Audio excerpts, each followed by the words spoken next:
Alan Goldhammer is the founder of the True North Health Center in Santa Rosa, California, which has fasted 10,000 people for conditions ranging from diabetes and cardiovascular disease to autoimmune diseases.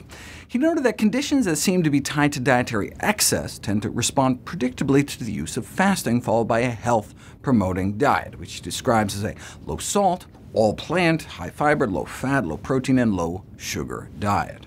This approach offers people an option to eliminate the cause of lifestyle diseases, often to the point where the medication is no longer needed, in contrast to conventional medicine, which is more about the suppression of the symptoms associated with the disease rather than removing the underlying root cause. Goldhammer put it this way: if you treat high blood pressure, type 2 diabetes, or autoimmune disease medically, they'll tell you, you'll be on these medications the rest of your life. That's them, in effect, promising you, if you follow their advice to the letter, you will be sick the rest of your life.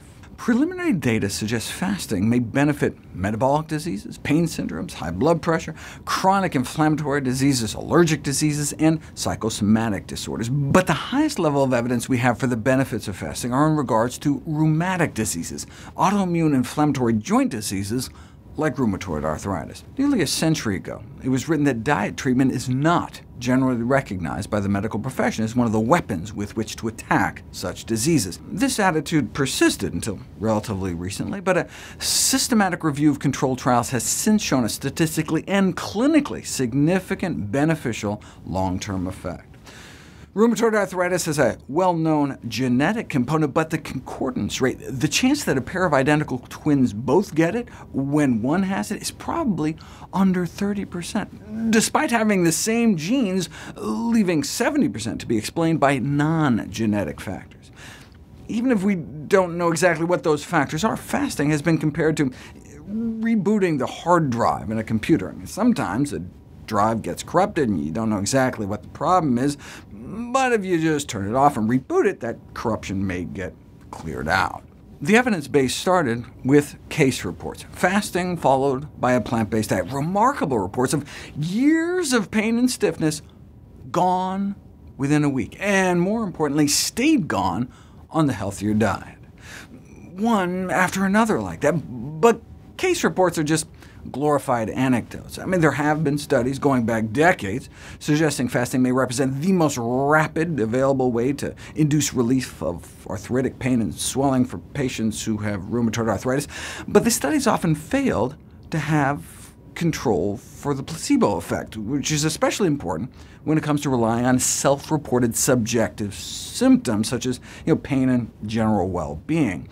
But there are objective measures, lab tests of inflammation that don't appear to be affected by placebos, and that's what you can see in controlled trials, starting immediately and remaining down for at least a year.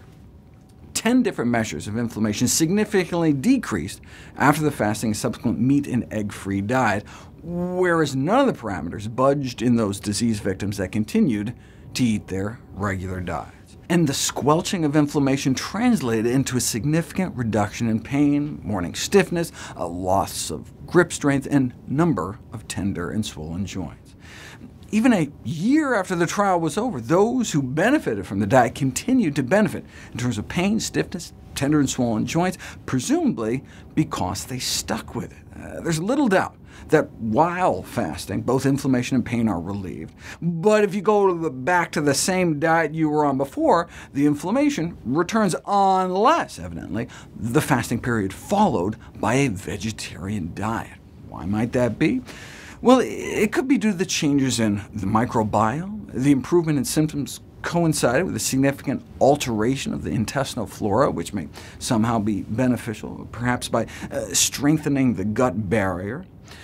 We know fasting can decrease the leakiness of the gut in rheumatoid arthritis patients, but we don't yet know what role, if any, it plays in the disease process. It could be as simple as eicosanoids, the mediator of inflammation that are formed from arachidonic acid. Arachidonic acid is a long-chain inflammatory omega-6 fatty acid found in animal fats. The biggest contributors are chicken and eggs. which together contribute nearly half of American intake. That's been suggested as an explanation of why those eating more plant-based appear to have better mental health. They're not suffering the cascade of neuroinflammation caused by arachidonic acid. Why removing eggs, chicken, and other meat was shown in a randomized controlled trial to improve mood, suggesting the arachidonic acid might be negatively impacting mood states, and may help explain the impact of more plant-based diets on inflammatory diseases like rheumatoid arthritis. So that may help explain why maintaining a plant-based diet appears to be necessary after the fast to prevent the recurrence of symptoms and inflammatory activity. Or as one popular press article put it, fasting may just be a tool to get you to radically kickstart a change in the way you eat.